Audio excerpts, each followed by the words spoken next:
Tahu tak kenapa layout IKEA kan, kalau perasan dia macam maze. Kalau kita tak biasa kat IKEA tu boleh sesat lah senang cerita. Okay, ini sebab dia. Sebab yang pertama adalah IKEA ni dia buat dia punya layout tu macam maze, macam pagar sesat, supaya kita ambil masa yang lama untuk berjalan dalam IKEA. Lagi lama masa kita spend dalam IKEA tu, lagi tinggi probability kita untuk kita beli produk-produk yang dijual dalam IKEA.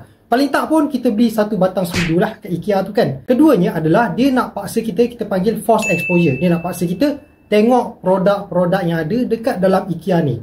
Macam alasan yang pertama tadi, supaya kita ada probability yang tinggi untuk beli produk yang dijualkan tu.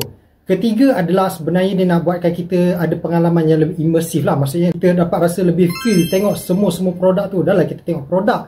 Lepas tu setiap department tu pula dia ada macam showroom. Dia tunjukkan macam mana nak hiaskan produk tu. Kat situ dia dah bagi macam satu kita alasan, oh aku kena beli produk ni sebab nak hias bilik yang macam ni. Lebih kurang macam tu lah. So kalau nak tahu lagi cerita-cerita tentang bisnes, marketing, boleh follow kami Sandhill Digital.